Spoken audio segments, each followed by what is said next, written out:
We're honored to have with us Mayor Tom Hanel and Robin Hanel with us today as the year winds down and we start to see a transition in the city government. Let's talk a little about the last 8 years and what you've seen transition. When you came into office, there was a certain amount of discourse in the city council. There were some changes going on. Things have changed over time. How do you feel the process has been working, and is there anything you would have done different? You know, the process has changed considerably, Ed. We'll go there first. And, you know, I'm very, very cautious, very respectful of my predecessors. So consequently, we won't by any means be at all critical of anyone. But I did sense a certain degree of uncomfortableness within the community, with the city, with the council, and with the citizens.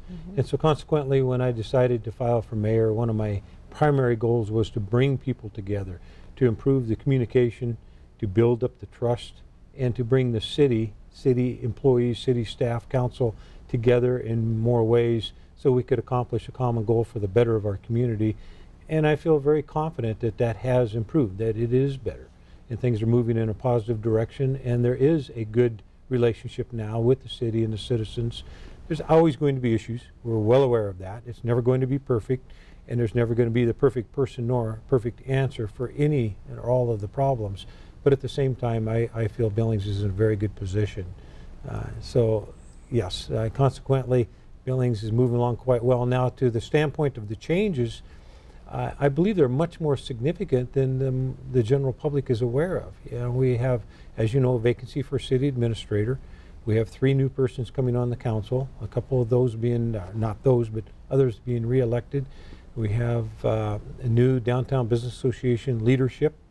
The Yellowstone Art Museum, our chief of the Billings Fire Department is an interim chief to be yet appointed.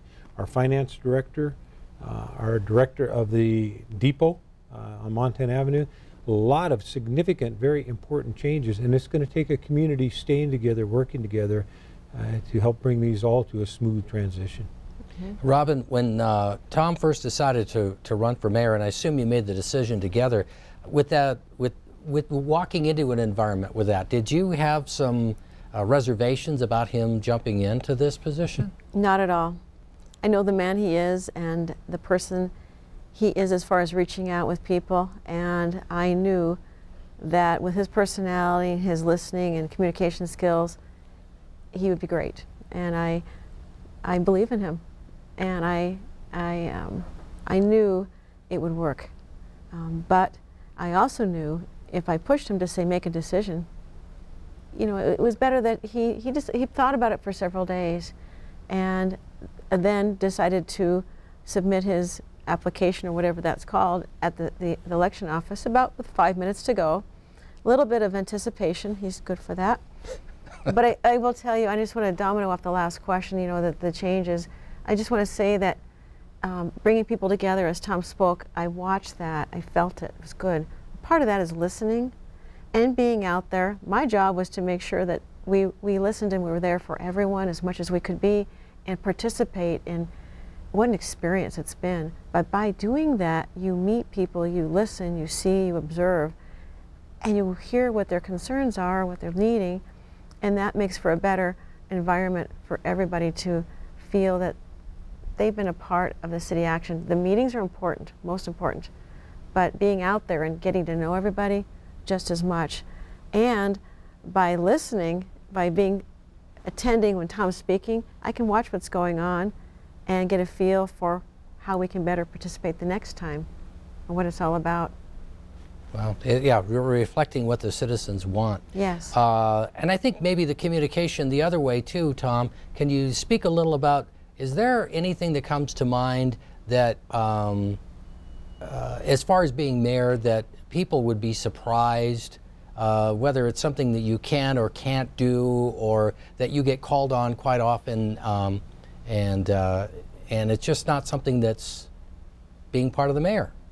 Well, you know, I wanted to put a strong emphasis on the fact, Ed, that the mayor is only one of 11 when it comes to city council. The mayor does not make the ultimate decisions. A great deal of influence, and that's where communication is so important, understanding, listening, but at the same time, it's a majority of persons on the council that make decisions. There's been decisions made that I may have agreed with and then again may have disagreed with, but at the same time, working together is so important.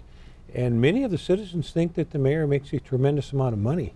And you know, I'm here to tell you that is not the case. And it should not be the issue, should not be the reason that you wish or anyone wants to be a mayor and or city council for that matter. The financial aspect is just a bonus in my mind, but it's not about the money. It's about serving the community, helping to make the community a better place to live. And with that, Robin and I are very pleased to say that this salary I received as mayor went back to the community. As you probably know, we donate that back to charities, to those that are less than fortunate, and have done that for years, and it makes me very proud to say that.